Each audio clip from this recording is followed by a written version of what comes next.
हरे कृष्णा कृष्णा कृष्णा हरे हरे, हरे राम राम राम हरे हरे। जय श्री कृष्णा, राधे राधे। कैसे हैं आप सब लोग? आशा रखती हूँ अच्छे होंगे। तो स्वागत करती हूँ आप सभी लोगों का लड्डू गोपाल जी की सेवा ज्ञान भक्ति चैनल में। आज का वीडियो विशेष है क्योंकि योगिनी एकादशी पर है, जो कि 17 जून को पड़ रही है। तो आज इस वीडियो में हम समय, मुहूर्त, पूजा विधि और क्या महत्व है इसका वो जानेंगे। इस दिन भगवान श्री नारायण की पूजा और आराधना की जाती है, जिससे कि समस्त पापों का नाश हो जाता है। ये तो आप सभी जानते हैं। इस दिन भगवान श्री नारायण की पूजा के साथ साथ ही शालिग्राम जी की पूजा का भी महत्व होता है।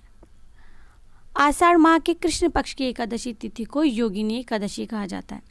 इस दिन जगत के पालनहार भगवान विष्णु का आशीर्वाद पाने के लिए व्रत रखा जाता है। इस बार ये तिथि 17 जून 2020 को पड़ रही है। तो भगवान श्री नारायण की पूजा आराधना इस दिन होती है। श्री नारायण भगवान विष्णु का ही नाम है।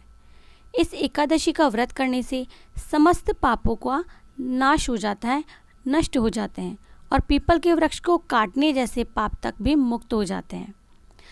इस व्रत के प्रभाव से किसी के दिए हुए श्राप का निवारण भी हो जाता है। यह एकादशी देह के समस्त आदि व्याधियों को नष्ट करके सुंदर रूप और गुण और यश देने वाली होती है। ठीक है। तो हिंदू मान्यता के अनुसार योगिनी एकादशी व्रत, इसे करने से 88,000 ब्राह्मणों को भोजन कराने के बराबर का फल प्राप्त होता है। इसीलिए इस व्रत का अपना एक विशेष महत्व है। तो आज हम जानते हैं इस साल ये जो एकादशी पड़ रही है इसका महत्व क्या है। तो हिंदू पंचांग के अनुसार प्रतिवर्ष योगिनी एकादशी व्रत आषाढ़ मास कृष्ण पक्ष एकादशी तिथि आती है, जो कि इस बार 17 जून को है। तो योगिनी एकादशी जो व्रत है, जो इसकी तिथि प्रारंभ हो रही है, वो 16 जून को सुबह 5:40 से शुरू हो जाएगी। एकादशी तिथि जो समाप्त हो रही है वो है 17 जून को सुबह 7:50 पर। यानी पारण का जो समय है हमारा प्रातः 5:33 से 59 और 8:17 तक होगा। यानी हमें कुल अवधि मिल रही है 2 घंटे 43 मिनट। ठीक है। तो एकादशी के दिन सबसे पहले आपको सुबह में जल्दी उठना चाहिए। शौच आदि से निवृत्त होकर स्नान करें और स्नान में जब आप जिस पानी से स्नान कर रहे हैं उसमें थोड़ा सा गंगा जल डाल लें। व्रत का संकल्प लें। घर के मंदिर में साफ सफाई करें।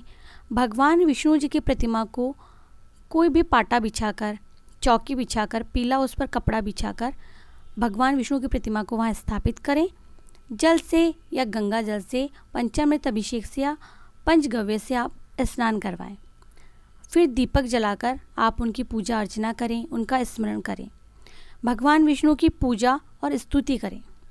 पूजा में तुलसी पत्तों का प्रयोग बहुत ही ज़रूरी होता है। ये मैंने आपको हर वीडियो में बताया। पूजा के आखिरी में विष्णु भगवान की आरती भी करें, जो कि है ओम जय जगदीश हरे। ये वाली प्रत्येक एकादशी पर विशेष तौर से यही आरती की जाती है। कोशिश करें कि विष्णु सहस्त्र नाम का पाठ करें। अगले दिन यानी द्वादशी के समय शुद्ध होकर नहाकर व्रत पारण मुहूर्त के समय व्रत खोलें। सबसे पहले भगवान विष्णु को भोग लगाएं। भोग में आप अपनी इच्छा के अनुसार कुछ भी मीठा शामिल कर सकते हैं। फिर प्रसाद बांटें। आप चाहें तो ब्राह्मण को भोजन भी करा सकते हैं। दान दक्षिणा दें। ये भी कहा जाता है कि जो एक समय का भोजन हमने नहीं किया है, वो जो भोजन की जितनी क्वांटिटी होती है उतना हमें जो भोजन हमने बचाया है वो ब्राह्मण या किसी गरीब को या किसी भूखे को दान दे देना चाहिए। अब हम जो ये योगिनी एकादशी व्रत की कथा है वो जान लेते हैं। प्राचीन काल में अलकापुरी नगर में राजा कुबेर के यहाँ हेम नामक एक माली रहता था। उसका कार्य रोजाना भगवान शंकर के पूजन के लिए मानसरोवर से फूल लाना था। एक दिन उसे अपनी पत्नी के साथ स्वच्छंद विहार करने के कारण फूल लाने में थोड़ी देरी हो गई। वह दरबार में विलंब से पहुंचा। इस बात से क्रोधित होकर कुबेर ने उसे कोढ़ी होने का श्राप दे दिया। श्राप के प्रभाव से हेममाली इधर उधर भटकता रहा। फिर क्या था, एक दिन देवयोग से मार्कंडेय ऋषि के आश्रम में जा पहुंचा। ऋषि ने अपने योग बल से उसके दुखी होने का कारण जान लिया। तब उन्होंने उसे योगिनी एकादशी का व्रत करने को कहा और व्रत के प्रभाव से हेममाली का कोढ़ सारा समाप्त हो गया, नष्ट हो गया। उसे उस रोग से मुक्ति मिल गई, उसे मोक्ष की प्राप्ति हुई। योगिनी एकादशी का महत्व तो पुराणों में एक कथा है जिसमें हेम नाम का एक माली था जो काम भाव में लीन होकर ऐसी गलती कर बैठा कि उसे राजा का श्राप मिला, जिससे उससे कुष्ठ रोग हो गया।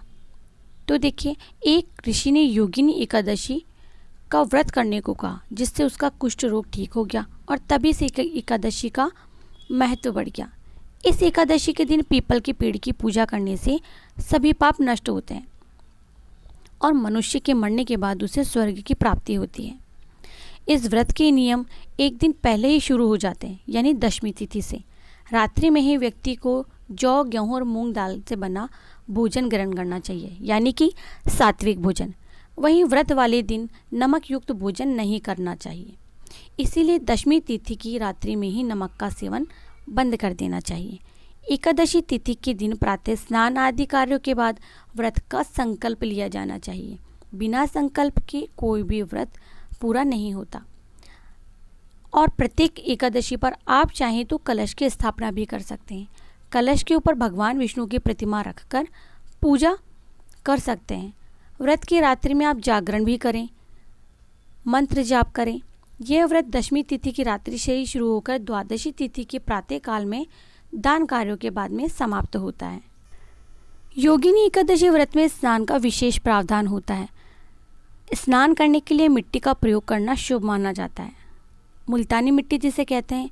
योगिनी एकादशी के दिन स्नान करने से पहले पानी में आप आंवली का रस मिलाकर भी स्नान कर सकते हैं। स्नान के लिए तिल के लेप का भी प्रयोग कर सकते हैं।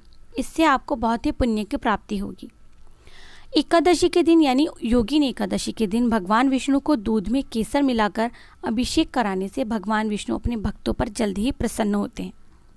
योगिनी एकादशी के दिन दक्षिणावर्ती शंख में गंगा जल भरकर स्नान करवाने से लक्ष्मी जी की कृपा प्राप्त होती है, यानी कि विष्णु जी को।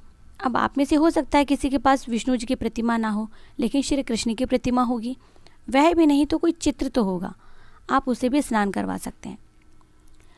और योगिनी एकादशी के दिन श्री कृष्ण मंदिर में जाकर आप बांसुरी को अच्छे से सजा धजाकर भेंट कर सकते हैं। इससे धन धान्य की वृद्धि होती है।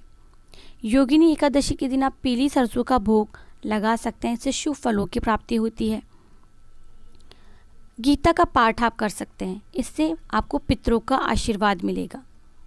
भगवान विष्णु की पूजा में तुलसी का विशेष महत्व होता है। बार बार याद दिलाती हूँ कि चावल का सेवन बिल्कुल भी ना करें और भगवान विष्णु के क्रोध का पात्र ना बने।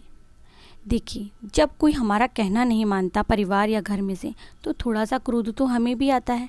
तो इस बात का विशेष तौर से ध्यान रखें। एकादशी व्रत में अन्न वर्जित होता है, निराहार रहें और शाम में पूजा के बाद चाहे तो फल ग्रहण कर सकते हैं। यदि आप किसी कारण व्रत नहीं रख पा रहे हैं तो भी एकादशी के दिन आप चावल का प्रयोग ना करें। भगवान विष्णु की पूजा और विष्णु सहस्त्र नाम पाठ या मंत्र जाप आप कर सकते हैं। तो मैंने आपको इस वीडियो में पूजा विधि बताई है और योगिनी एकादशी की कथा सुनाई है, एकादशी के महत्व के बारे में बताया है। अगर आपको ये वीडियो पसंद आता है तो प्लीज़ वीडियो को लाइक ज़रूर से करें, चैनल को सब्सक्राइब करें, फ्रेंड्स और फैमिली में शेयर करना ना भूलें। अगर आपको इस वीडियो में या इस किसी भी विषय के बारे में कुछ पूछना है तो आप कमेंट सेक्शन में जाकर मुझे कमेंट कर सकते हैं। योगिनी एकादशी पारण, मुहूर्त, तिथि, समय सब कुछ मैंने आपको वीडियो में बताया है, आप अच्छे से वॉच करें। और अगर आपको किसी भी वीडियो आपकी रिक्वेस्ट करनी है तो भी आप मुझे बता सकते हैं। एक हमारी बहुत ही प्यारी सी व्यूअर है जिनकी रिक्वेस्ट है कलश स्थापना के बारे में। कोशिश करूँगी अगला वीडियो वही हो। मिलते हैं नेक्स्ट वीडियो में कोई भी प्यारा सा टॉपिक लेकर। जय श्री कृष्णा, जय श्री राधे।